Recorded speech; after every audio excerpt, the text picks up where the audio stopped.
So it almost seems silly to do an introduction, but I just sort of as a way of transition, I love how we go from a professor of indigenous sustainability studies at Arizona State to now someone completely different, but not, as we'll see, who's in the Department of Psychology, associate professor at Princeton University, Molly Crockett.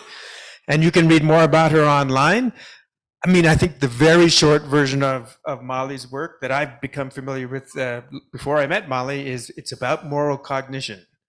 But that's a very short description. So without saying more, I'll turn it over to Molly, and then we'll have a response from Richie. Thank you, John. It's so wonderful to be here, and thank you to all of the speakers who came before me. I have been sort of updating and tinkering with my talk all day in response to the teachings that have been so rich and illuminating. And like Melissa, I also have a love-hate relationship with Western science. I am trained in cognitive science and cognitive neuroscience, and everything on that left column in the slide, hegemonic epistemologies. I grew up in that world, but I'm very, very lucky to have had some really amazing teachers over the past several years who have helped me to think more critically about what kinds of conclusions we can draw from Western science, and more crucially, what are we missing? And if we can apply an ethos of listening and humility to the questions that we ask using the tools of science, I think that there's a lot of promise in this sort of dialectical and collaborative approach. So I think in that spirit, pairing me and Melissa together today was a stroke of genius by Roshi Joan and others who participated in planning this. And I have had so much fun thinking about the ways in which all of our ideas play to each other. So as Melissa mentioned, in so many ways, I think you used the word syndemic. Another word for this is polycrisis, the idea that there are a lot of intersecting crises that we face, from pandemics to threats to democracy in this country and elsewhere around the world, and of course the climate crisis. And there's a lot of collective thinking and analysis over what is contributing to this crisis. And many people believe that something called human nature is to blame for the situation that we're in. And one really, I think, representative example of this view comes from the biologist E.O. Wilson, who wrote, "The real problem of humanity is the following. We have Paleolithic emotions, medieval institutions, and godlike technology, and it's terrifically dangerous, and it's now approaching a point of crisis overall." Now, on the surface, this feels intuitively correct, but if you think about it a little bit more deeply, it's a very pessimistic view. It assumes that human nature is fixed, that we have these Stone Age minds and modern skulls, and the only way we can overcome this crisis that we face is to design some sort of new solutions, create new stories around these faulty brains with our faulty, selfish, irrational nature. But maybe there's another way to think about the polycrisis. Maybe the crisis that we face is not fundamentally about human nature, but rather the stories that we tell and share about it. So the writer and activist Rebecca Solnit, friend of Roshi Joan, has written that we're in the midst of a story crisis. And she says, every crisis is in part a storytelling crisis. We're hemmed in by stories that prevent us from seeing or believing in or acting on the possibilities for change. What kind of a world we can have is all about what stories we tell and whose stories are heard. So there are a lot of ways to think about this idea, and today I'm going to focus on just one type of story. It's one of the most influential stories that scientists can tell about What is human nature? It's a very old story. And these are stories that attempt to address a question: is human nature fundamentally selfish or cooperative? Now, I want you to take a look and think about how this question is phrased, because that's important. It's set up as a binary, and it presupposes that there's one answer or another. Either we're fundamentally selfish, or we're fundamentally cooperative. And both ways of thinking about human nature are problematic. They obscure our interdependence. If we think about cooperation as a property of human beings, something essential, this misses the precarity of believing that someone is out to get us, and this can get us into a bad equilibrium. But as we'll see, and I'll show you during this talk, believing that we're fundamentally selfish has problems as well. And as Laura mentioned earlier, I think it is very productive to think about cooperation not as a property of human beings, but something that emerges in the in-between.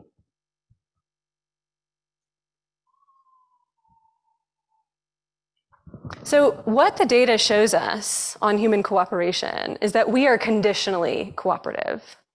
We know from decades of research in behavioral science that cooperative behavior and beliefs are dynamically interdependent. So when we believe that others are cooperative, we are more likely to cooperate. And when we cooperate, we then sustain those beliefs, the collective beliefs that others are cooperative. We create these self-fulfilling prophecies with the stories that we tell about human nature. And because of this interdependence, humanity balances on a knife edge between cooperative flourishing and competitive decay, this dichotomy that Melissa told us about so beautifully earlier. And so this idea of interdependence of cooperative behavior and beliefs really reveals the precarity of accepting this binary frame. Because if we believe a story that humans are fundamentally cooperative, we overlook the risks to cooperation. But if we believe a story that humans are fundamentally selfish, we foreclose so much of our collective potential. So where does this idea come from? It goes by a lot of names. One popular name is Homo economicus. You know, we're not Homo sapiens, we are Homo economicus, economic man, rational self-interest. And it goes back a lot further than Hobbes and the Leviathan, but I start here because this is sort of the beginning of Enlightenment style thinking, and this is a very, I think, typical example of this view. And he wrote in the Leviathan, because the condition of man is one of war of everyone against everyone. We see this also in the father of modern economics, Adam Smith. He writes, it's not from the benevolence of the butcher, the brewer, or the baker that we expect our dinner, but from their regard to their own self-interest. So in this idea, he's discounting, thousands upon thousands of years of really interdependent and mutual regard and collective behavior, and just writing it off as entirely boiled down to reducible to self-interest. And of course, this is in the founding documents of this country. This is in the Federalist Papers by Madison. If men were angels, no government would be necessary. So this thread is running through a lot of our modern intellectual history. And then in the mid 20th century, this got formalized. This idea was formalized in academia, in game theory and in neoclassical economics. Many scholars wrote mathematical models to describe Homo economicus behavior. Entire fields of study were built on this idea. And in the 80s, public intellectuals like Richard Dawkins amplified this idea, of course, against a political backdrop of Reagan, Thatcher, and the rise of neoliberalism. So, this idea is running through a lot of our modern intellectual history, and Western science, Western cognitive behavioral science is really built on this foundation. So modern day cognitive and behavioral science has run a lot of lab experiments using scenarios like what's called the dictator game, which is an interesting choice of name. And in the classic setup, there's one research participant is assigned the role of dictator. They are given some money, and they get to decide how much, if any, they would like to share with another person, the recipient, oftentimes a stranger. And of course, the Homo economicus prediction is that you should rationally keep all of the money for yourself because this is an anonymous interaction. There's no punishment or consequences for being selfish, keeping all this money for yourself. And so, when behavioral economists started running studies with paradigms like the dictator game, they were actually quite surprised to learn that the vast majority of people actually give something to a stranger in the dictator game. So this is a chart, I don't know if you can see, but about 36% of all of the participants in dictator games that had been run up until 2011 when this meta-analysis was conducted, only 36% kept all the money for themselves. Everyone else gives something. And this is extremely contradictory to the idea of Homo economicus. But of course, there was a lot of kind of discussion about this in the field. And this is just one example, but in the past several decades, hundreds and hundreds of experiments in psychology, economics, cognitive science have demonstrated that this idea of Homo economicus, rational self-interest, is really just not a good explanation for how humans actually behave. And then with the advent of brain imaging in the late 90s, a lot of these paradigms were then transported into the brain scanner, and scientists looked at what was going on in the brain as people were making decisions about whether to keep some money for themselves or share it with a total stranger. So here I'm going to show you where in the brain we see typically activation when people receive rewards. And this can be any sort of reward. This is the aggregate of hundreds of brain imaging studies looking at how the brain responds to all sorts of rewards. Food rewards, money, looking at nice pictures, hearing pleasant sounds, and so on. So this is a circuitry that's very well characterized within cognitive neuroscience for the reward response in the brain.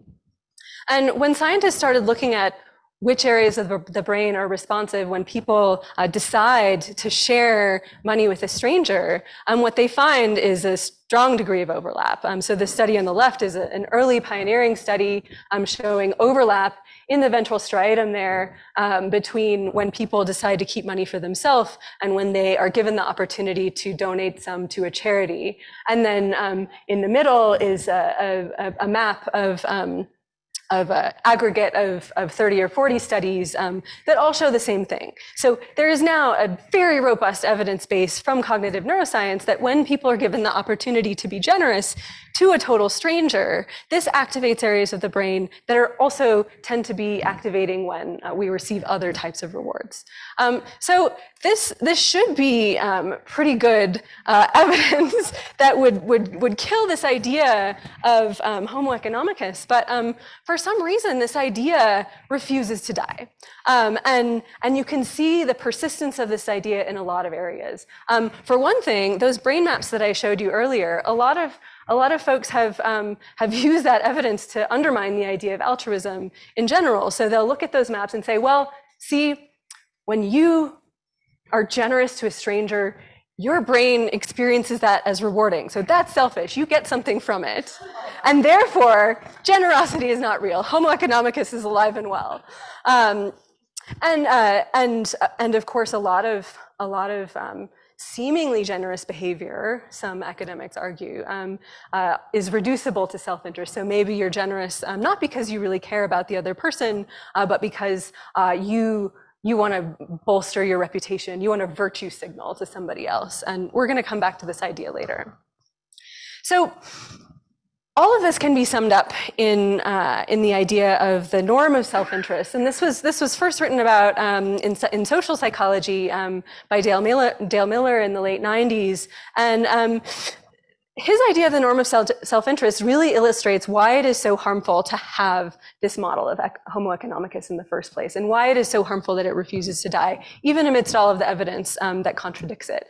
And so, of course, you might say, well, all models are wrong, but some are useful. So, what's the harm of continuing to use this as the basis for, all of modern economics and a whole lot of policy? Well, the harm comes from the fact that beliefs about altruism and selfishness that come from cognitive science and behavioral economics impact our behavior and can create self-fulfilling prophecies. So the norm of self-interest is a Western cultural norm, and it has a descriptive component and a prescriptive component. So descriptively, the idea is that supposedly, and again, even though there's a lot of evidence against this, this idea refuses to die, that self-interest is in fact a powerful determinant of behavior. But then that quickly gets translated into a prescriptive norm, that self-interest ought to be a powerful determinant of behavior. And we see this running all throughout our culture. Greed is good. A lot of the policies that drive, trickle-down economics and so on. And so the norm of self-interest, the narrative of Homo economicus, influences people's actions or opinions, and of course the stories that we tell about why we do the things that we do. And of course scientists do this too. And I worry about the impact of these narratives coming from behavioral science on public behavior and policy making at large. And I'm also worried that not enough people working within my field understand this, because the epistemology of science, the objective third-person knower, is that, oh, well, we're just describing the world using the tools of science. There's no ideology there. This is totally objective. But of course, as we know, it's way more difficult to separate out the descriptive and the prescriptive in practice than it is in theory.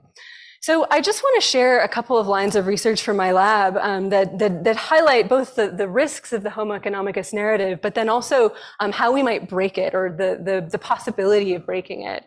And so one example of the risks of this narrative came from the pandemic. And the pandemic really represented a very stark test of this Homo economicus model, because as the crisis unfolded, leaders around the world were scrambling to set policies that kind of required them to commit to a model of human behavior. And at least from my perspective, I was in the UK for part of the pandemic, and then in the US. It was pretty chaotic, and especially in Western countries that were arguably more committed to this norm of self-interest. Governments really dithered about whether to require masking and to implement lockdowns in those early stages, at least in part because many believed that most people wouldn't be willing to make even minimal sacrifices to protect the lives of strangers.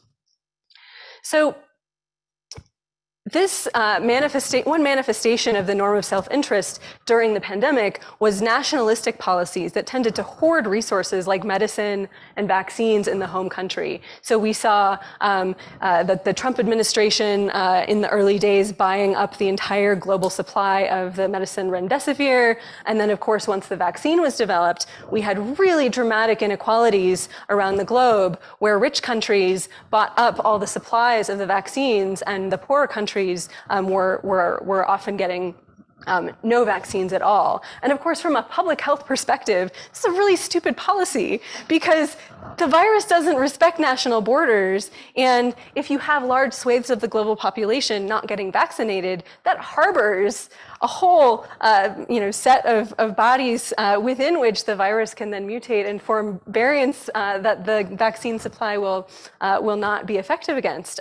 But this vaccine hoarding approach was there in the beginning of the pandemic. So this is showing, the colors are showing vaccine supply as percentage of the total population. So a few rich countries had more than enough for their whole population, while other countries had not enough. And that's a map from August 2021. This persists today, and some countries, including Canada and Australia, have more than 8 times the amount of vaccines that they need to vaccinate their entire populations. And these vaccines have shelf lives also. So, there's a question of why is this such a persistent policy? And we can find clues with interviews that were conducted anonymously with public health officials and policy workers in the government during the pandemic. And this quote is just, I think, so telling. This is with an anonymous official in the Biden administration. So they're talking about optics, about public opinion that they're worried about. The optics clearly were that we needed to take care of our own population first. Let's not worry about the demand yet. We still have a problem at home. Of course, the public health people don't see it that way. So there's a hypothesis here that there's this idea that policymakers believe that the public, their constituents, Homo economicus out in the world, really prefers a nationalistic policy, prefers that their leaders keep selfishly these vaccines in the home country rather than sharing them around the world where they needed it most. And we were really curious about this. And so we decided to run some studies. And what we did was we had the opportunity to survey some people who are working in government in Western countries, and we could probe their intuitions about what members of the public want policy-wise, and in particular their trust in leaders who would pursue a redistributive policy, sharing vaccines around the world where they're needed most, or a hoarding nationalistic policy, keeping a surplus supply of vaccines at home, even while the rest of the world still needs them. And so we focused on 4 countries that were hoarding, at the time we ran these studies, 4 to 8 times the amount of vaccines necessary to vaccinate the whole population. So US, Canada, UK, and Australia. And we ran experiments in these countries asking citizens, what kind of leader do you prefer? Do you prefer a leader who keeps the vaccine at home for your home country? Or do you prefer a leader who redistributes it around the world? And then we asked this group of civil servants, almost 200 of them, recruited through this online platform for civil servants called Apolitical. We asked them to predict the results of the studies in the citizens. So this allowed us to test, A, do people actually prefer leaders who hoard the vaccine at home? And what do civil servants working in government expect to be the case? So what we find in the civil servants is that they pessimistically predict that citizens in these countries will prefer a nationalistic leader who keeps the vaccine at home for the home country. So this is the predictions of whether the nationalistic leader or the redistributive leader would be trusted more in these experiments. So it's a pretty strong prediction in this sample of civil servants that accords with this narrative of Homo economicus.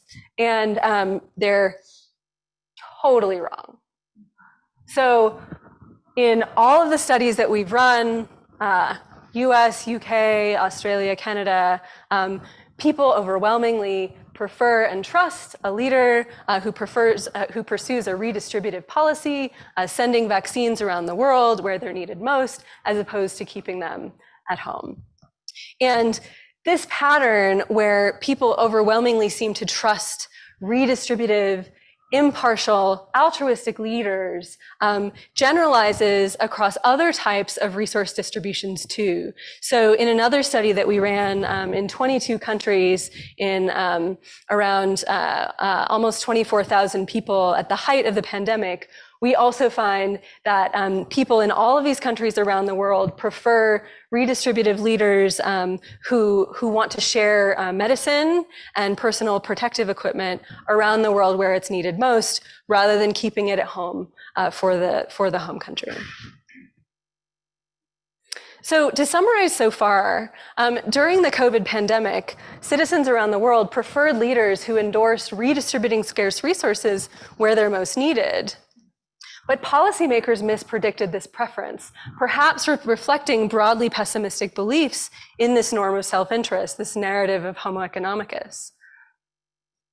And this is such a bummer, right? Because it suggests that the policies that are being set by our leaders are based on this really overly pessimistic view of how humans around the world actually think and feel. And so this naturally leads to the question of like, how do we break this, right? And referring earlier to Laura's talk and to Melissa's talk, like, how do we think about disrupting these narratives? And if we want to think about disrupting the norm of self-interest, well, we need a proof of concept. Like, can this even be done?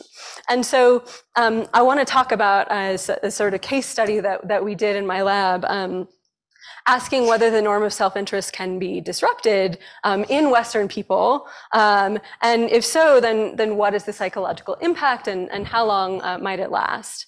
And so we did some field studies at an experiment in temporary community. So some of you may have heard of the Burning Man event.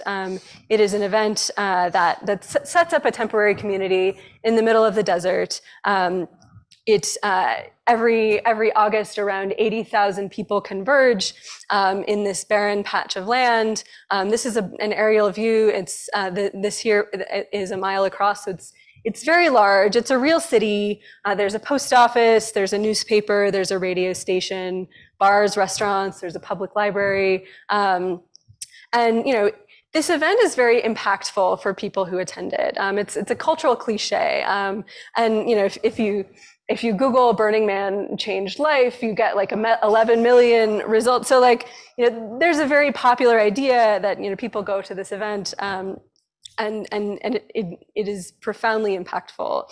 And we've thought about some of the reasons why. And one thing to say about this event is that it has a very, very strong and highly subscribed to culture, and it's founded around this idea of 10 principles, including gifting, communal effort, and civic responsibility, and is actually struck by some of the overlap with the 7 Ancestors teachings. So this is not new. This is not none of this is new. This is for sure not new. It is one example of an event that some people go to and participate in a radically different economy than the economy that we participate in our everyday life. So the gift economy is really, really different. People bring all sorts of gifts. So here's like someone dressed up as in a banana costume, passing around bananas. And here is a hug deli. You can order different kinds of hugs at the counter. And it's not trade, it's not barter, it's really just unconditional gifting. And this is a really strongly enforced culture. So I mentioned a newspaper earlier. Here's a cover story, the 6 types of people who will ruin Burning Man just by being here. So there's light shaming and norm enforcement if you're not fully participating in this very, very different economy. So my lab went to this event and a few other events sort of in the same orbit of this event. We collected data from around 1,200 people at the actual events, and then several hundred more in online surveys before and after. And we are interested in measuring several things, but 2 in particular I'll focus on are the psychological impact of being there. The transformative experiences that people have, and then using the tools from behavioral economics, because if you want to establish a proof of concept, then you kind of need to use the same tools that establish the narrative you're trying to undo in the first place, measures of generosity and sort of social behavior. So transformative experience has been extensively written about by the philosopher Laurie Paul. And in her book, she describes 2 important aspects of transformative experience. There's epistemic transformation, which is learning something new, having a new experience, understanding what it is like to experience something. And I think this actually directly connects to this first personal perspective that we've been talking about, the idea of lived experience, that if you haven't experienced something directly for yourself, you lack access to a particular way of knowing. And going through a transformative experience is epistemically transformative if it introduces you to this new way of knowing, this new idea of what it is like to have a certain type of experience. And epistemic transformations can be personally transformative. They can change what it's like for you to be you. It can change your point of view, what you value and care about. And so we were interested in measuring transformative experiences at these temporary communities. We also wanted to measure generosity. And of course, it's complicated to measure generosity in a gift economy where I forgot to mention, no money is exchanged at Burning Man or related events. So, this really is an experience of about 10 days where people are not using money to transact their daily behaviors. And so, the dictator game that I alluded to earlier is normally conducted with money. We couldn't do that. So instead we gave people tickets that were exchangeable for valuable items while at a festival, including fans, chapstick, sunscreen, etc. And we measured how many of those tickets they were willing to donate to a stranger. We also measured what's called social discounting. So this idea that you have some free time, and how much do you want to spend on that with that time doing a favor for the first, second, third, fourth socially closest person to you. And outside of Buddhist philosophies, there is a strong discounting curve. So people tend to give more time and feel more close and more generous to people who are closer to them than far away. We wanted to see if participating in this really communal community would sort of make that curve less steep, would reduce the amount of discounting for distant others. So what we find is that more than 60% of the participants that we sampled at these events reported feeling at least somewhat transformed by their time there. And you can see that it goes up over time. So I'm showing here the number of days that they've been at the event. And then in the weeks and months afterwards, this is persistent. So I'm just showing this data to illustrate that it's very psychologically powerful, and people see it as transformative to participate in an economy that operates on very different principles than the one that we operate in today. And of course, this is not new. Many cultures dating back thousands of years have used various forms of gift economies.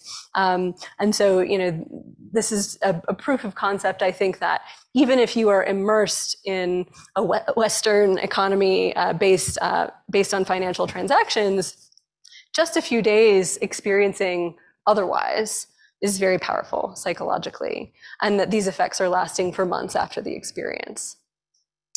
What about generosity? Well, here what I'm showing is the amount of tickets donated, and this dotted line is what the average generosity is in the dictator game from the literature that I showed you earlier. So on average, people are giving away around 30% of what they're given. In a gift economy, what we find is this hyper generosity. So people are donating, around 60% from the very first day that they start to participate in this alternative culture. And it's not correlated with how transformed they feel while they're on site, but in the weeks and months afterwards, what we find is that the extent to which people felt transformed by their experience at the event, the more generous they are in online surveys conducted in the weeks and months afterwards. So this is 1 to 4 weeks after and 6 months post. And the moral circle is expanding as well. So here I'm going to show that discounting curve as a function of how many days people have been at the event. So here is on the first day, and then as people spend more and more time at the events, they're sort of becoming less preferential towards people who are closer to them than far away from them. in how much they're willing to hypothetically donate some time doing a favor to help somebody. Now, this is a small effect, right? But we are talking about just a few days spending in this gift economy against a lifetime of experience in a transactional financial-based economy. So, I think the generalizability of these results are totally questionable, right? So I'll be the first to admit this is a very specialized population who's attending. It's mostly white, mostly liberal. It's mostly American people. So, I'm not going to make a claim that, everyone should go to an event like this, and that this is sort of a silver bullet solution for the problems we face, because it's totally not. But I think what it does illustrate very powerfully is just the potential that we are missing out on by the systems that we actively participate in and co-create and reinforce every day, and how psychologically powerful it is to experience a culture otherwise. And so I want to hold on to that for a little bit. And so, I want to sort of highlight a connection between the experiences that people have at these mass gatherings, these in-person, collective, participatory events, where people are not on their phones. People are not checking their social media at these events. And yet social media, this is a quote from Mark Zuckerberg, right? Social media was built supposedly to make the world more open and connected. But of course, there's overwhelming evidence, and maybe Richie will talk a little bit more about this, that, the digital environments that have been created are really not ideal for fostering social connection, cooperation, and inclusion, and are having really serious impacts on mental health, especially the mental health of young people. So just to summarize, and I'll be wrapping up here soon. There are decades of research now refuting the model of Homo economicus, and yet it persists. It refuses to die. And pessimistic beliefs in self-interest seem to motivate nationalistic policies during the COVID pandemic, even when public attitudes favored global cooperation. But just a few days participating in an immersive cooperative culture can disrupt the norm of self-interest, and these psychological effects seem to persist for months afterwards. And so I think all of this serves to highlight how the interdependence between our beliefs and our behavior shows us how culture can reproduce itself through narratives, right? We are storytelling creatures, and the stories that we tell create the worlds we live in.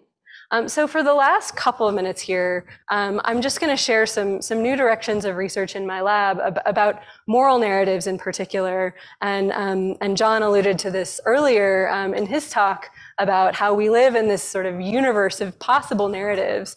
And a lot of the most contentious cultural debates are around narratives that have a moral element to them.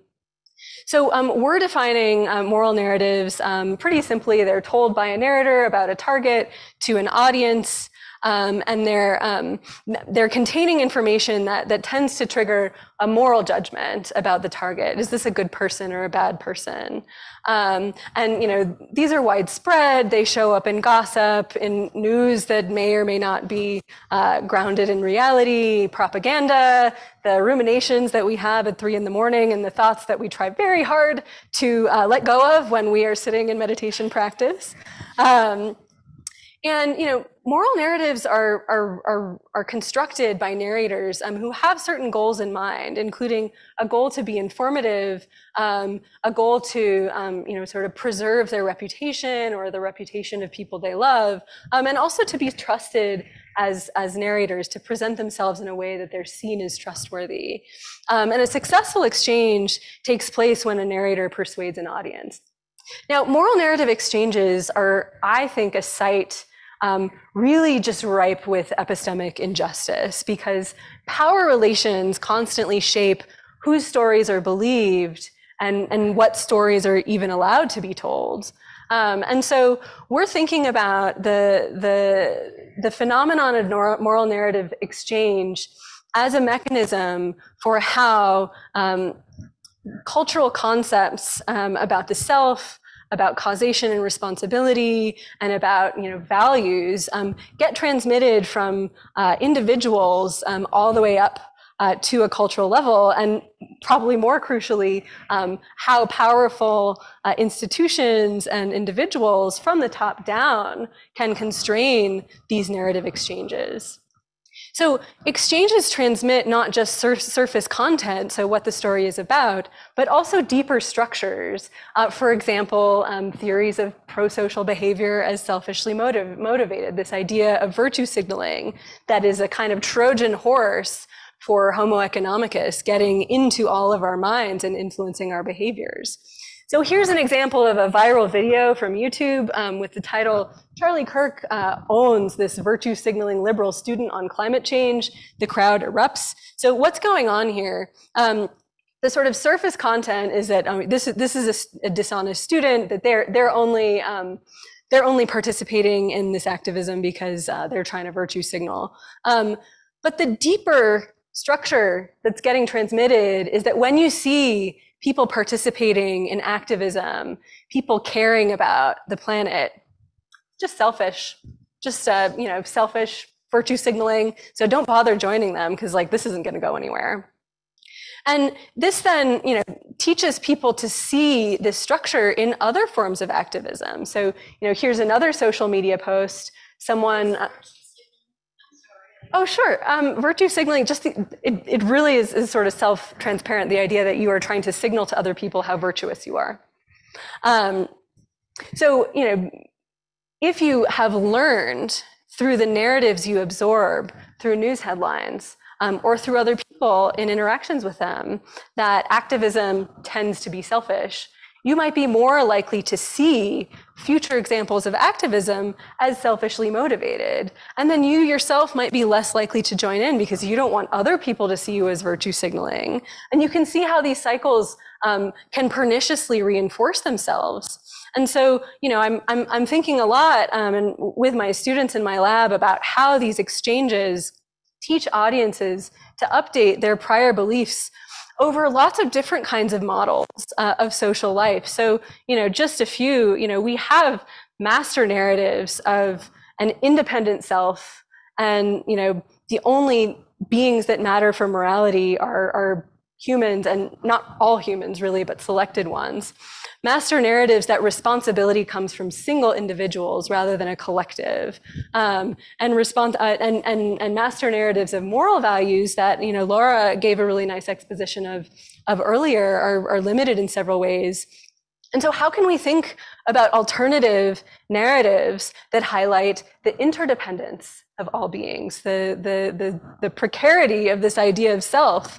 How do we identify narratives that teach us about richer ways of thinking about causation? So, and I recently learned about the Patana, about how every moment of consciousness depends on some combination of 24 possible causes or conditions, right? And the idea that causes are embedded in this ocean of relationships. This is a totally different way of thinking about causality that comes from Buddhist philosophy. And of course, moral values, Laura's discussion of enactive ethics, ethics as embodied, situational. How can we think about reimagining the stories that we tell and the structures that are transmitted through those stories?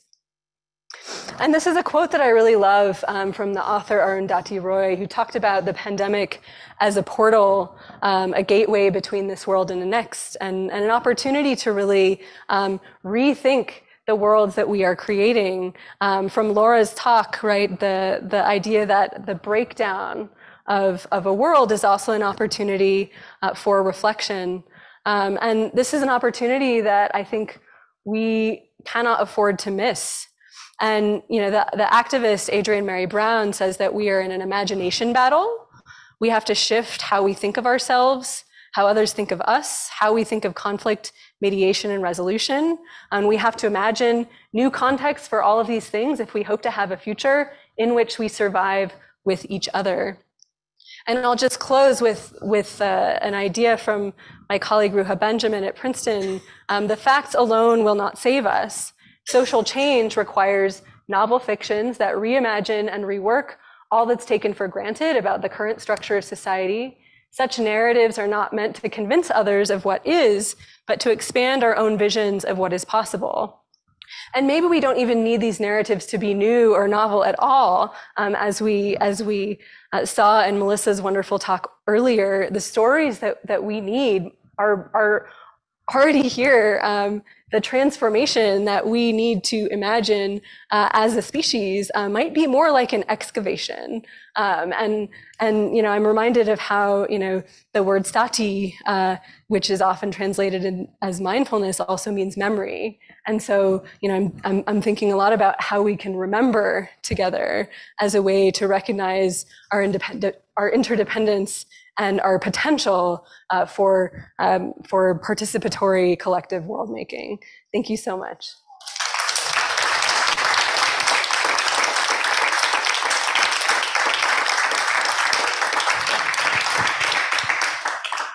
That was exactly 40 minutes. It's like you've done this before. So Richie, can we ask you to go up and give us some reflections, wherever you like.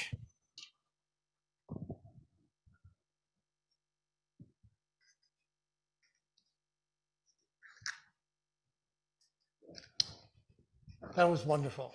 I loved it. Thank you, Richie. Thank you for inspiring us. So much to think about. I want to really start at the end. I love the quote from your colleague, facts alone will not save us. Mm-hmm. I think that those of us who have grown up in science, this is, for some of us, that's been a rude awakening. Yes. I remember very distinctly the point in my career when I realized that. And it was, wow. If we were able to do and garner whatever resources we needed for the best scientific work in the world, that's just not going to do it. Yeah. And so this is something I think is so incredibly important. And one of the things that I'd love to put on the table, and particularly since you ended by alluding to the fact that it's not necessarily generating a new story, but it's excavating. These are, I think, narratives that really are already there. And you also referred to, I think, the appropriate understanding of mindfulness in the contemplative traditions as remembering and really remembering to bring a specific view and a story, if you will, to each and every encounter. And so this is actually a question that I've been really obsessed with over the last few years, and I don't pretend to have any answer, but I think that we have a moral obligation to figure out how we can actually facilitate that remembering, how we can provide accessible access to everyone of these stories, which I really think are fundamentally a part of our nature. And I don't know what the answer is. I'll share some thoughts about that tomorrow. But I think it's an urgent need. The very future of humanity as we know it depends on it. And one way I think about this, and it's influenced by a dear friend of mine who is the Surgeon General of the United States, Vivek Murthy, think about it as a public health issue. And he talks about belonging, he talks about connection, he talks about well-being as a public health issue. And we've actually been pretty good at solving some major public health problems globally. Why not adopt the similar kind of strategies that we've used for those problems in this domain? So I think that's a question that we can all entertain. This brings me also back to the question that you began with, and I just love the way you laid out the history of Homo economicus. and asking the question about what the fundamental nature of human nature is. And I want to just ask you, given the way, I think you did a great job of summarizing the data on the dictator game and showed that if we actually behaved according to Homo economicus, we would have radically different distributions of data. And yet time and time again, when that kind of experiment is done, it's just not what the data show. And so I've, from that and also many other sources of data, actually have adopted the view that there is an answer to that question. And human nature is much more altruistic and cooperative than it is selfish. And I think we can answer that. And I think it doesn't mean that we can't learn to be selfish. I think there's ample evidence that we have, and it's really created an extraordinary mess in the world, the polycrisis that you and others have described. But I think this is part of the excavation. And I think it's really when we remember, we actually remember this view that every human being really has the seeds of kindness and compassion. And when we're inspired by holy beings like, I've had the honor and privilege of spending a lot of time around the Dalai Lama. And, I've seen him countless times, again and again and again, behave in the identical way with janitors and security people as he does with, at events with people like Nancy Pelosi and Richard Gere. And everyone is treated in the same way with the same respect and the same kindness. And I think that to me illustrates that it's possible, and that maybe really these are the seeds of our nature, and this is for us to discover. Thank you. Thank you, Richie.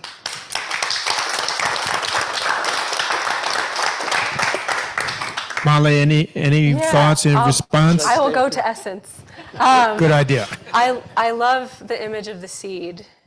I think it does so much, because a seed holds so much potential, but it also requires cultivation and care for it to grow into a plant or a tree that will be resilient to challenges that try to kill it.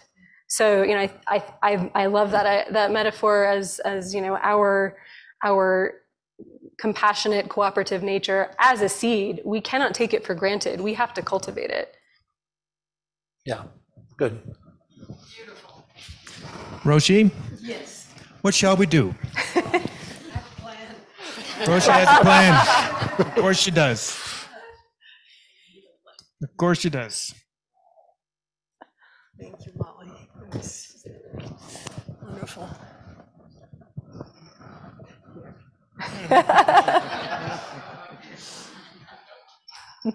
Oh, I'm so glad we're not in the Marriott. With a bunch of stiffs in suits. Never mind.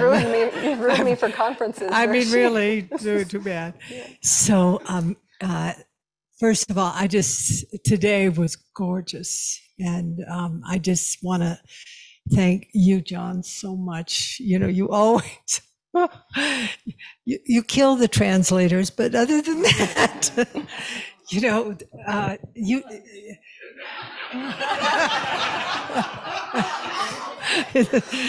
death by done.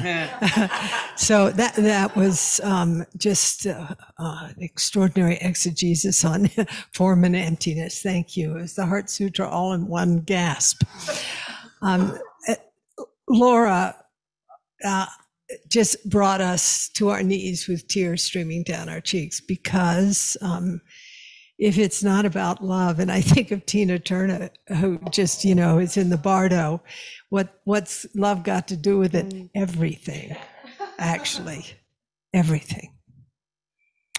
And then Melissa's just beautiful sharing of the views of the Cree, Ojibwe, Anishinaabe peoples, and to realize, this is a worldview that actually we are called to turn toward so we can see more deeply in terms of time, space, and place. And then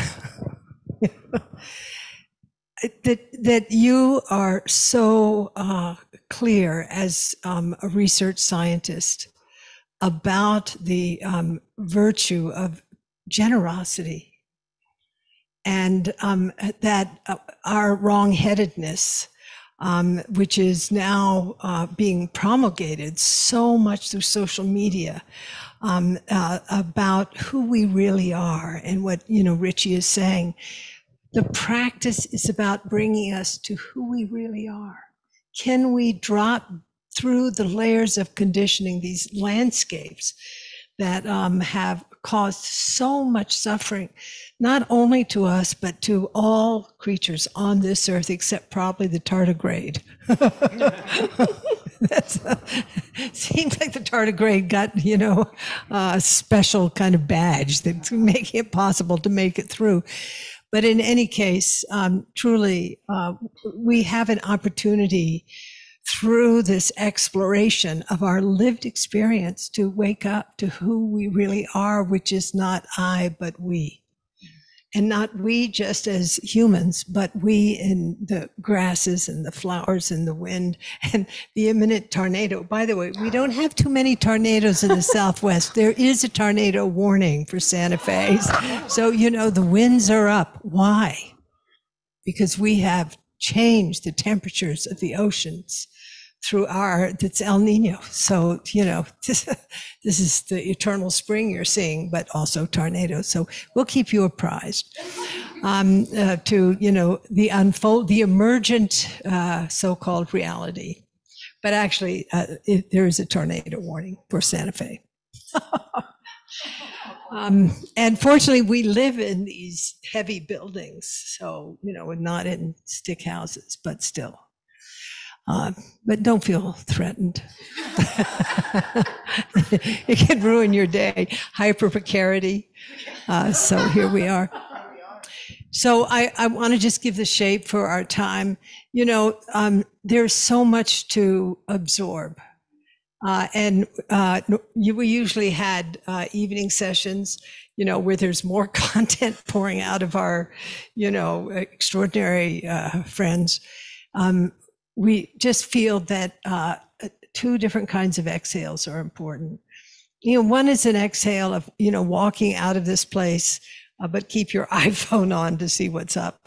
Walking out and to really let the beautiful late spring wind and this very lush moment in our landscape, just rest in it. And see what you can recall from today that is enriching for your life, that you want to bring back to your world, to your place. We will have practice here, very simple sitting, stretching practice sitting at 5:30. A wonderful, simple meal at 6:30 where we can be convivial. And then this evening, we want to show this film done about Francisco called Monte Grande. And that's at what time, Noah? So it'll be at 7:30. So dinner's at 6:30, 7:30. And that's, it's kind of optional, and it won't be online, but nonetheless, you can easily access it in the sort of world of whatever. And then tomorrow, again at 7:45, and beloved Richie will be leading practice. And then at 8:30, breakfast, and 10 o'clock, we'll gather for the next unfolding of the day. We will complete our day formally at 4 o'clock tomorrow afternoon. You're invited to go with us over to the new building at 4:30, where Sagan will who's this beautiful artist who's, as I shared, facing a really extreme surgery. He leaves on Tuesday for this. But we've asked him to paint the bare floor of the Zendo. And if you come, it will be wonderful if you're around. And also, we're going to actually ask you to put your names on that floor. It will be covered in wood and slate. Now, what you don't know, under this floor, we did the same thing over 20 years ago, a huge rainbow, non-binary Enso. 20 feet in diameter, and the names of everybody who was part of that ceremony. So we invite you for that. And if you would let us know also if you're staying, because if you're staying, it's a pizza evening. So that's not bad at all. So that is the shape of our time. And again, I'm just so grateful for our online community and our on-site friends. I just, again, finishing with Molly, your work around generosity, to know that Upaya over 3 years had no guests here per se, but put out hundreds and hundreds of hours of teachings and trainings, all for free. We existed only on donations.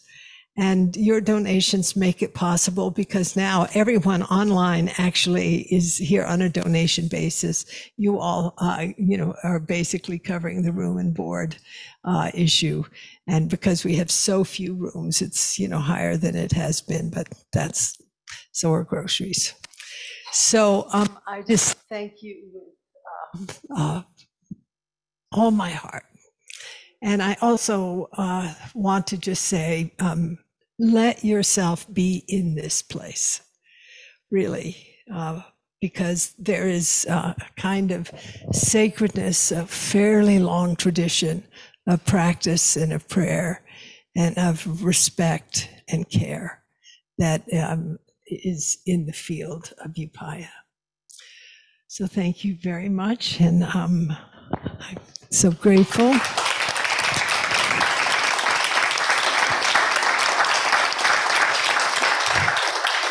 And to Mind and Life Europe, you guys were just wonderful. Total hearts. Okay, I'll see you on the land or in practice, and I have a meeting with you.